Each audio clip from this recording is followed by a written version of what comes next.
The assassination of Jamal Khashoggi shocked the world and drew massive condemnation. A Saudi court recently sentenced 5 people to death and 3 more to jail over that killing. However, if you thought that this ruling would draw a line under the case, think again. This is what the Washington Post, where Khashoggi worked, had to say. The complete lack of transparency and the Saudi government's refusal to cooperate with independent investigators suggest that this was merely a sham trial. Now, immediately after the killing last October, many pointed a finger directly at the Saudi monarchy.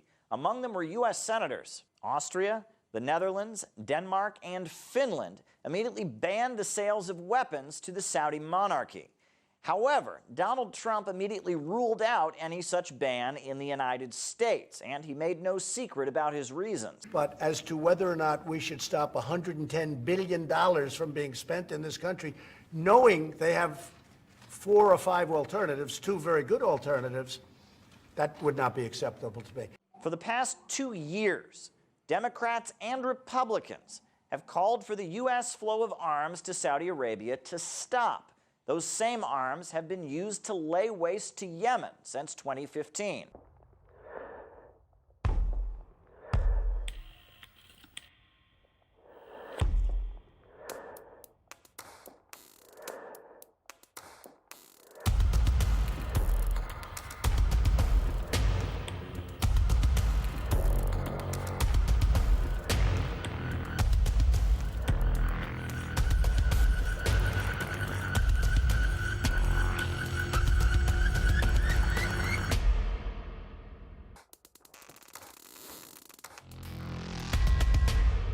But now, it seems, the battle to stop those arms exports is over. On Friday, Donald Trump was presented with a congressional defense spending bill by the U.S. Congress, and that bill contained no anti-Saudi measures. Some Democrats are furious. Voters would be appalled to know that instead of seizing the opportunity to end illegal U.S. participation in the horrific Saudi-led bombings of Yemen, Congress will continue to fund Trump's unconstitutional war. The blame game is now in full swing, with congressmen denying that they capitulated by letting the bill pass. I wasn't effing caving. I was fighting to the last conceivable minute. The U.S. can talk all at once about human rights and condemn the pointless slaughter of civilians abroad.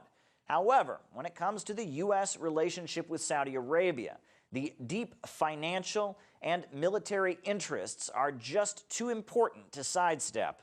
It's almost amusing that the Saudi regime thinks that it would be a good public relations move to sentence 5 low-level participants to death in a secretive process. It just continues to make them look like a very backwards state where justice is not served. The House and Senate have now repeatedly voted in multiple votes and amendments to end, in bipartisan fashion, to end U.S. involvement in this horrific war in Yemen. Democrats could have very easily negotiated harder and said if this provision was not in, that they would have voted it down, and they chose not to do that. I think Trump's covering for the Saudi regime is starting to look very peculiar, I think, even to a number of his supporters. Some of his more very far right-wing Republican supporters in Congress have gone together with progressive Democrats on this issue.